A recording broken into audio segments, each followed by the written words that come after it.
So hari ni kita punya vlog ialah vlog dekat luar. Right now aku dekat B-Mall sekarang ni, and aku baru je beli aku punya headphone sebab headphone aku yang lama tu dah rosak. Kita punya goal untuk video kali ni ialah kita cuba untuk belajar dekat perpustakaan dan juga jalan-jalan lah dekat mall ni ada apa kan. So kepada sesiapa yang teringin nak tahu dekat UUM ni mall dia macam mana rupa dia, korang boleh tengok video ni. By the way, inilah suasana dekat V-Mall.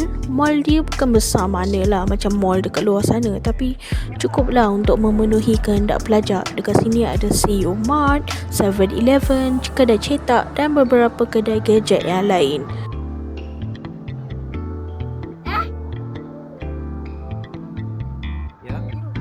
Saja nak tengok-tengok. Tengok.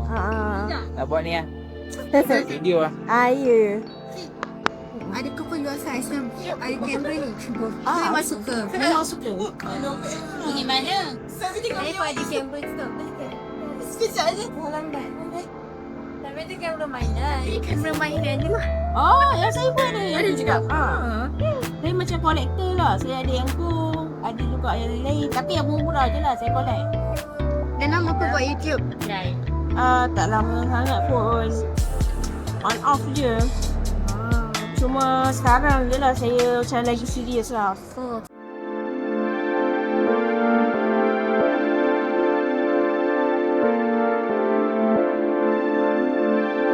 Okay, so aku baru je habis daripada sesi counselling tadi. Dia bukan sesi counselling lah, dia more tu macam aktiviti-aktiviti santai saja. And it's really interesting lah sebab first time aku join aktiviti macam tu. And most importantly, diorang ada kinetic sand, which is aku memang dah lama nak main lah.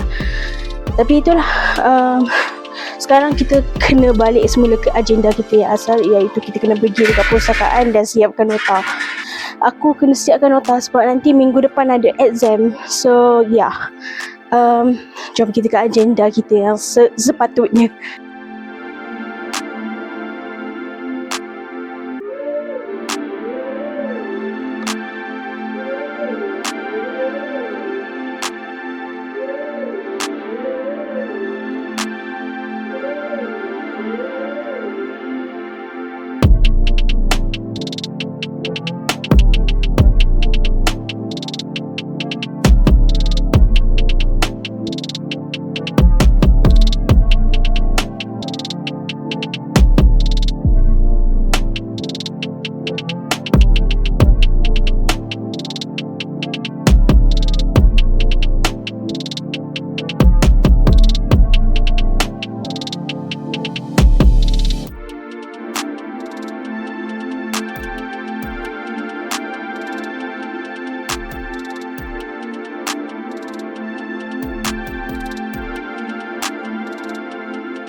So yeah, sekarang dah pukul 3 lebih macam tu. And aku lapar. Aku tak ada dah lapar sebenarnya. Aku tak lapar pun. Tapi aku nak makan sesuatu sebab aku tak boleh nak duduk diam dalam satu tempat dalam masa yang lama. And tadi aku baru je tidur. So yeah, memang aku tak boleh lah nak tu. And tadi kan kita pergi dekat apa tu, macam aktiviti counselling kan. And aku ada buat macam ujian belajar. Macam mana aku nak tahulah cara belajar mana yang sesuai untuk aku. And aku dapat kinesthetic. And aku memang dah agak dah sebenarnya yang aku ni kinesthetic learner. Cuma aku macam tak tahulah aku shock sendiri ke apa ke. So bila tengok aku memang kinesthetic learner lah, which is a good thing. And kepada yang tak tahu kinesthetic learner ni macam mana, one of thing yang aku boleh bagi tahu ialah kinesthetic learner ni dia macam, dia kalau belajar dia tak boleh duduk diam. Dia kena dengar music or buat macam apa-apa aktiviti untuk faham ataupun nak faham apa yang diorang belajar lah. So yeah, I think I need to find some jajan untuk makan. So yeah, jom. SDFB.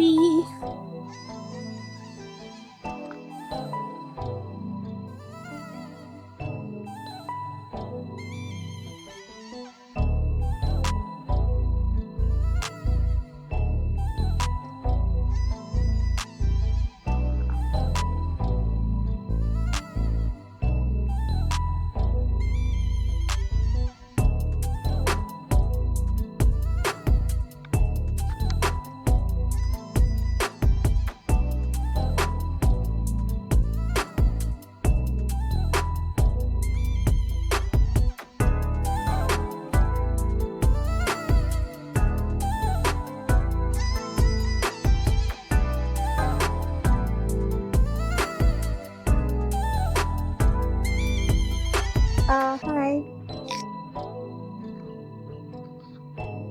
Well, banyak lah makanan yang RM3 dah ke atas. Aku bukannya nak cakap aku tak ada duit.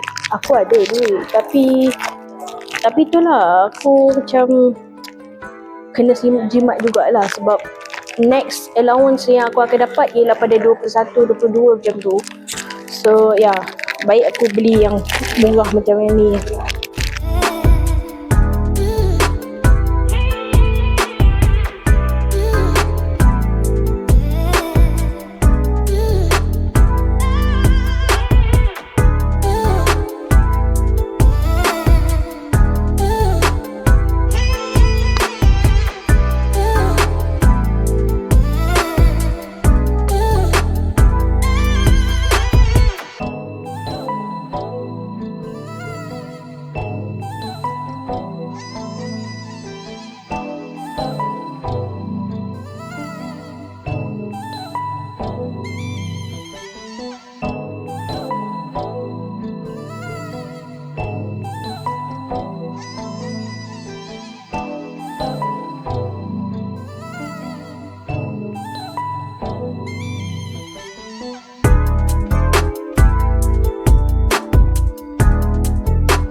Hello guys, editing Aisyah here and macam biasalah kita menceritakan kita punya perasaan. Aku punya perasaan semasa aku tengah edit video ni. Kau nampak lah tu, aku tengah edit video yang sama sekarang ni. So apa yang aku nak buat sebenarnya ialah aku nak buat video tentang proses aku belajar. But end up aku tak banyak footage untuk aku tunjuk. Dan aku pun entahlah, aku rasa macam malas nak macam mana nak cakap, malas nak voice over aku punya video. And please jangan ikut cara aku. Buat video yang elok, yang bagus, yang berkualiti tinggi. Jangan buat macam aku punya. Yang ni aku just try sajalah. Nanti insya-Allah pada next video aku akan buat yang lebih baik. And yes, aku masih lagi pakai aku punya camera KA1. I don't have it with me right now. Ada kat dalam bag tapi aku malas nak ambil. But yeah, aku nanti lah tengok dulu lah next video kita cakap pasal apa kan. Mungkin aku akan buat topik yang sama tapi maybe yang lebih better daripada yang ni. I don't know. So yeah, I think that's all that I can say. Aku nak push ni sampai 2 minit tau, tapi aku tak tahu nak cakap apa lagi. Apa lagi perasaan aku. Yang aku boleh cakap ialah aku rasa macam video ni tak cukup footage. Aku rasa kan, kalau aku nak buat vlog, aku kena rakam sebanyak mungkin. But aku bukan macam content creator yang bagus, and aku bukannya popular mana pun. And kalau aku popular pun sama juga keadaannya, sebab aku malu nak rakam di kawasan public. So yeah, I need to improve that thing also. And itu je lah kot aku nak cakap. Terima kasih kerana menonton. Kalau anda suka video ni, anda like, share and subscribe to me so you can see more viewers from me. Okay, bye bye.